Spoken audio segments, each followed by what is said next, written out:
está con nosotros don Daniel Toribio, de la Dirección Política de la Fuerza del Pueblo, ex administrador del Banco de Reserva, y también estuvo ¿en qué otro lugar? En Hacienda, creo. En Hacienda. Usted ha andado por todos los transeptos del Estado. Buenas tardes, don Daniel. Gracias por invitarme. Acérquese. Gracias por invitarme, ¿sí? Sí, cómo no. Es interesante que converse con nosotros hoy, un día después de la publicación de una encuesta que lo da usted peleando bien de cerca con Luis Abinader y el gobierno. Sí, la verdad es que estamos muy contentos con los resultados de la encuesta, pero no sorprendidos, ¿eh? Inclusive yo soy de lo que creo que es el mismo dato de la encuesta Gallup. Pero ¿cómo así? Porque las diferencias son abismales ahí, Daniel. Yo voy a explicar por qué son los mismos datos de la encuesta Gallup. Okay. Sí. La encuesta Gallup tiene un sesgo. Yo al margen, debo dejar claro, Rafaelito Acevedo fue mi profesor, un hombre honorable. Yo no discuto la honorabilidad de Rafaelito Acevedo, eso no lo discuto. Creo que poca gente la discute. Sí, es un hombre. Ahora bien, tiene un sesgo y voy a explicar el sesgo, que es muy simple. En las elecciones pasadas, el Partido Revolucionario Moderno el presidente Luis Abinader sacó un 52%. Esta encuesta encuestó 68% que votaron por Abinader. La anterior, se refiere. No, en esta encuesta, Galo, correcto. O sea, los resultados de la encuesta te dicen que 68% de la gente había votado por Luis Abinader. Entonces ya eso te produce un sesgo. Porque recuérdense que las encuestas lo que trata es de que todas las características sean iguales al colectivo. Por ejemplo, ¿qué es una encuesta? Una muestra, claro. La sangre, por ejemplo. En cualquier sitio donde tú tomes la sangre tiene las mismas características. Sí. Entonces tú tienes que tener en una encuesta las mismas características que la población que tú estás encuestando. Y en ese caso, en especial, no tiene las mismas características porque tú terminaste encuestando un 68% de gente que votó por el PRM. Un 15% más que lo... Un 16 puntos porcentuales más. Ahora bien, no todo el 16 era el número, te aclaro. Porque hay un 30% que dice la encuesta que no votó en las elecciones pasadas. Entonces tú tienes que aplicar el 68 del 70. Y eso te da un sesgo de 10. O sea, es como si hiciera un universo, usted dice, que en vez de ser un 100% sería un 90%. No, fíjate lo que pasa. Las encuestas son 100. Sí. 100. Ahora, de esos 100 hay 30, no lo tomemos en cuenta, que son gente que no votaron. Por lo tanto, quedaron 70. Sí. De esos 70, el 68% dice que votó por Luis Abinader. Cuando en la práctica lo que votó fue el 52%. Por lo tanto, tú estás sesgando a favor de eso. Imagínate tú que haga una encuesta aquí que el Leonel sacó un 9 y termina como resultado que tú estés encuestando al 40% que votó por Leonel, cuando lo que votó fue un 9. Entonces, en esos casos, las encuestas entonces se depuran, hacen filtros de calidad y determinan. Tú dices, si hubiese sido un 53, un 51, un 54, no vamos a discutir porque está dentro del margen de error. Ahora sí, la diferencia es de un 52 a un 68. En los cálculos que nosotros hicimos nos da que hay un sesgo de 10%. 10%. O sea, un 10. ¿Por qué un 10 y no un 16? Porque hay un 30% que no votó en las elecciones pasadas y que tú no lo tienes que tomar en cuenta. Eso es técnicamente, o sea, yo lo que analizo es lo técnico, o sea, lo que me parece técnicamente analizable, y por eso yo digo... Usted dice entonces que es un asunto de metodología ahí. Yo pienso que debió haber habido un control de calidad en el sentido de que al final tú dices, no, yo no puedo tener como resultado final que el 68% de los que los votaron en las elecciones pasadas votaron por Abinader, cuando los que votaron fue un 52%. Obviamente hay un sesgo a favor de él. Y por eso es que yo digo que no me sorprende la encuesta RISA, porque dentro de mi cálculo hay 10 puntos porcentuales que se están sesgando a favor del presidente Abinader, que es lo que da la encuesta CISA. Bien, y en el caso de Asisa, ya de mi parte finalmente sobre este punto, El muestreo de Asisa, el universo que abarca, se compadece con esa visión. Sí, claro, porque todas las encuestas tienen que tener ese mismo criterio. Y no lo digo, y déjame decirte, esto que yo se lo dije a ellos, o sea, a los encuestadores galos. Pero, o sea, yo no es una. Es un enfoque pura, una crítica sobre el tema metodológico. Metodológico. Y eso da un resultado, nada más. Ahora, se puede argumentar cualquier otra cosa, de que si tú estás haciendo una segunda vuelta comparando tres partidos políticos, sí, todo eso, pero en el fondo, lo que a mí más me llama la atención, a mí, en lo personal, técnicamente, es que tú no pudiste haber hecho eso si no tenía que tener un control de calidad. Licenciado Daniel Toribio, usted señalaba hace un momento que en esa arquitectura de la muestra se hablaba de quizás de un 10% de más de error que tenía en el resultado final. Ese número sería el que, llevándolo a la encuesta CISA, es el que permite un reposicionamiento de Luis Abinader en el número que supuestamente esa encuesta lo plantea. Eso es lo que yo digo. O sea, en los cálculos, en los números que nosotros hicimos, nos da que eso es un sesgo de un 11%, entre 10 y un 11%. Pero van a salir más encuestas y entonces se va a contactar con las demás firmas que salgan y otras firmas que incluso... Eso es lo primero, porque además hay otra cosa que ya no es de encuesta, y tú me disculpas un minuto, que ya no es solo de encuesta y no de percepción. Exacto. O sea, de percepción. El presidente Luis Abinader sacó un 52%. Yo le pregunto a cualquier gente, ¿él está mejor o peor que antes? Es de percepción. En términos de percepción, tú puedes decir que el dominicano promedio está contento con los niveles de precio. No puede estar mejor en sentimental, emocionalmente la gente que en el instante en que gana las elecciones. Exactamente, ese es mi criterio. Por lo tanto, no está ni cerca alrededor de ese número. Visto estos números, Toribio, tanto de la CISA, de la Galo y las demás que irán saliendo, ¿cuál es su evaluación a este momento? ¿Hay decisión en primera vuelta o en segunda? Mira, yo te voy a decir lo siguiente. Porque entonces la gente dice casi en un 50 y pico alto que no va a haber segunda vuelta. Bueno, eso ya es percepción. Eso es percepción porque tú no tienes los números en la mano para decir si va a haber o no segunda vuelta. Yo creo que tengo el burrito, yo no tengo una visión así apocalíptica, que hay definición de primera vuelta y va a ganar Leonel Fernández. ¿Cómo? Sí.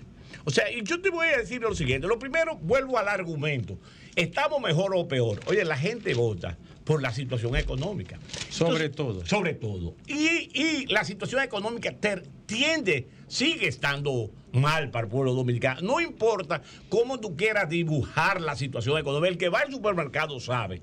Y fíjate que el gobierno ha querido desarrollar toda una estrategia, una política, una narrativa alrededor de los precios que no le ha salido bien. Recuérdense del índice el pollo índice. O sea, cuando la gente fue al supermercado a buscar lo que estaba buscando era pechuga, pata, pero no encontró el pollo índice. Y ayer, en todos los periódicos, entonces publican esto.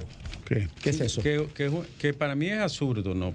Porque ¿Qué es eso? al final lo que hace la gente... Es una publicación de Proconsumidor. No, dice presidencia de la República. Sí. Presidencia de la No, yo lo República. pregunto para el público que está en radio. Bien.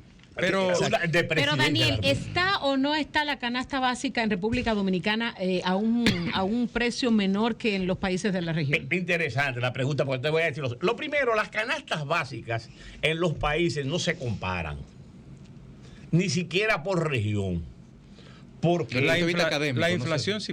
Del punto de vista académico, no es correcto. No es correcto. No se compara. Por una cosa sencilla. Por ejemplo, la canasta básica alimenticia en Barahona es distinta a la de la capital. O a la de Moca o a la de otro. ¿Por qué? Porque, por ejemplo, si tú ponderas los plátanos, en Barahona son más baratos que en la capital. Si tú ponderas la yuca, en Moca es más barata que en la capital. Entonces la ponderas. Ahora bien, fíjense, por ejemplo, ¿qué trae? Bueno, es que no, la gente no lo ve, pero en el documento hay un código QR, que es bueno que la gente lo busque. No se va a ver, pero usted puede explicarlo. Sí, un código QR. Entonces, en ese código QR te dice a ti, cuáles son los artículos que compararon. Compararon salami, Y yo te digo, la canasta básica alimentaria de Massachusetts, de Boston, incluyendo salami. O hasta en la misma América no se consumen los mismos productos. Sí, plátano, yuca. Pero además no solo eso. Tienen el mismo costo, además. Yo, en razón, no, pero no van a tener los mismos costos porque, por ejemplo, ahora si tú me dices que en Nueva York tú estás incluyendo pancake o un McDonald's, o no sé cuánto, está bien. Mira, nosotros hicimos este cuadro, que yo les voy a regalar un cuadro a cada uno de ustedes, para que ustedes vean cómo ya Graimel y Lenchi lo tienen. No, pero esto es para otro Miren, señores, miren lo que quiere decir. ¿Qué quiere decir? Porque no podemos compartirlo con el público. No, ¿qué quiere decir? O sea, quiere decir, el gobierno dice, la canasta básica en la República Dominicana son $66.34 para la alimentaria. Eso es, en el caso más extremo, 1.77 veces lo que el gobierno dice que es la canasta básica de Boston. Es decir, en Boston es 0.77 más alto que en la República Dominicana. Bien. Tú dices, bueno, pues la canasta alimentaria básica. Ahora, ¿con qué compra la gente? Con el salario mínimo. Ahora veamos el salario mínimo. Sí. En Nueva York el salario mínimo y en Boston es de $15 la hora. ¿Usted sabe cuánto es el salario mínimo en la República Dominicana en las empresas grandes? Sí. $4.39. Bueno, es uno de los salarios más deprimidos que hay. ¿Tú sabes cuánto es el salario mínimo de la microempresa? $1.35. O sea, es decir, en Boston es 11.11% más en Nueva York que en la República Dominicana. Entonces tú me estás comparando los precios de Boston con los precios de una gente ganando el salario mínimo. O el salario mínimo, porque aquí hay 20 salarios mínimos, el salario mínimo de microempresas o el salario mínimo de la grande empresa. O sea, como ustedes pueden ver en el gráfico, que no se puede ver, este es un gráfico que nos deja claro, por ejemplo, el salario por hora, donde más bajo es. Usted está diciendo que el poder adquisitivo, hay que tomar en cuenta el poder adquisitivo con lo que la gente compra. Claro. Para o sea, la correlación. O sea, toda la razón. Además, si tú me dices a mí que es un 10, qué sé yo, que es un 17% más caro, pero sucede que yo gano el salario mínimo en Estados Unidos es 11 veces más que lo que yo tengo. Oye, no me quieras comparar, no me hagas eso. Yo pienso que eso fue un error garrafal, con el propósito de establecer una narrativa de que las cosas están bien. No, señores. Y miren lo siguiente, y todos los días nos llenan de eso. Ustedes tienen, mira, préstame esa.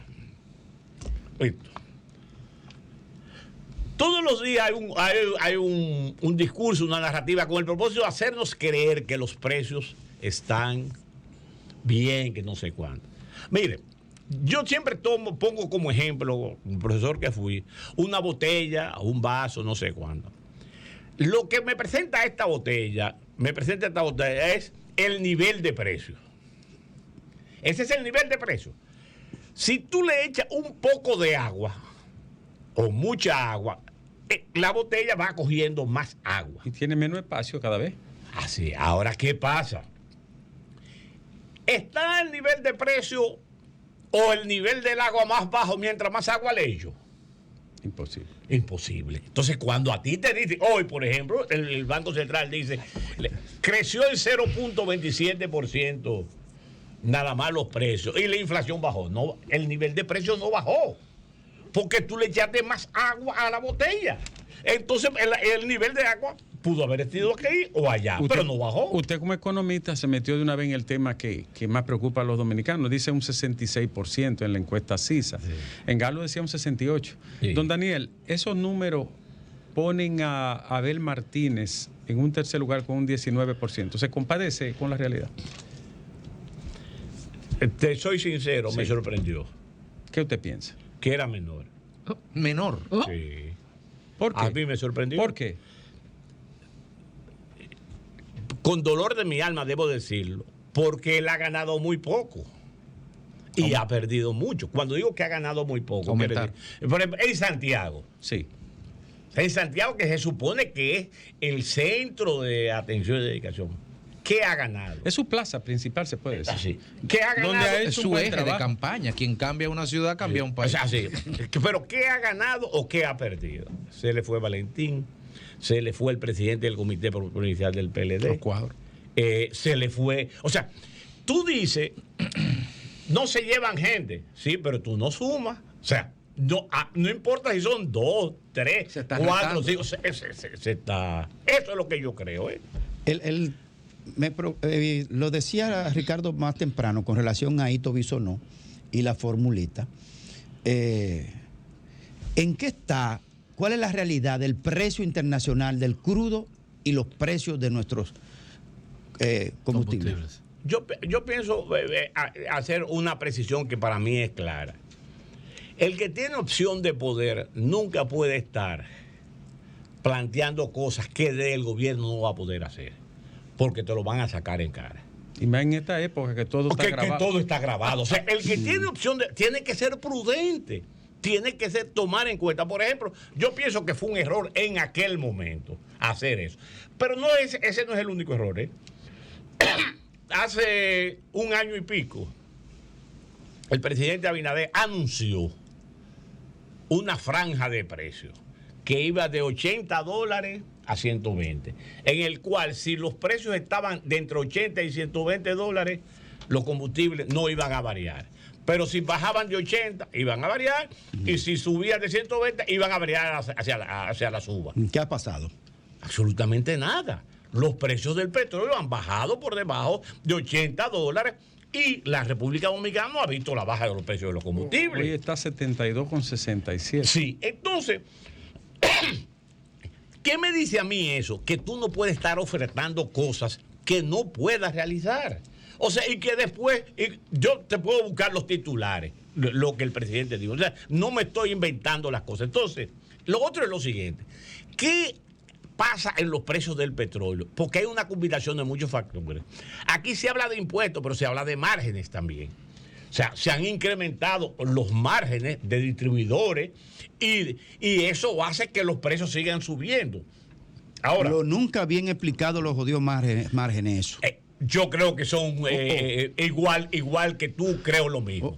O sea, creo lo mismo. Yo creo que eso se maneja con un secretismo innecesario en un momento de transparencia. Don Daniel, el tiempo nos apremia.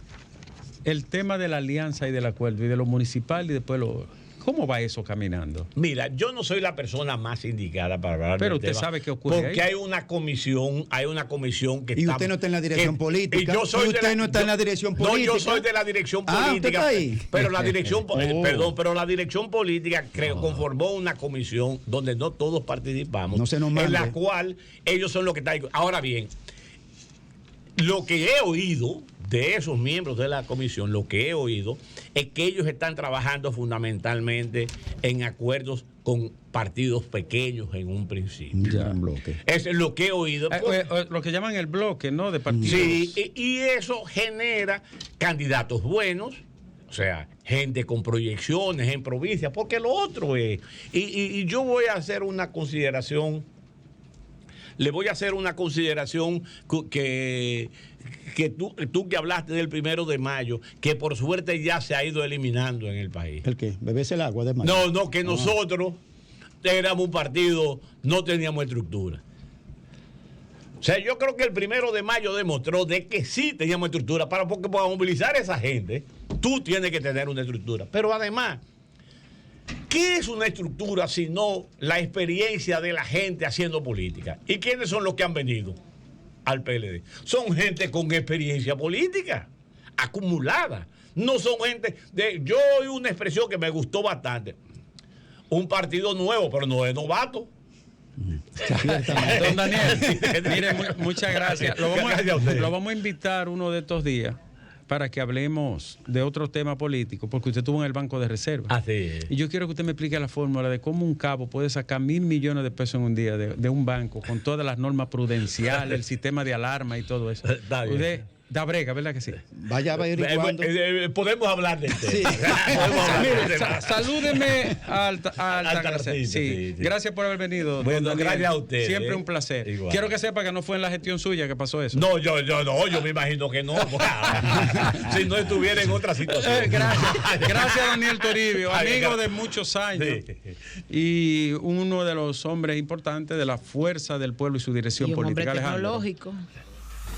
Sol 106.5, con la mayor variedad de contenido, información, entretenimiento e interacción en una sola estación. Cobertura total, disponible para ti en la radio y en las plataformas digitales. Somos Sol 106.5, la más interactiva.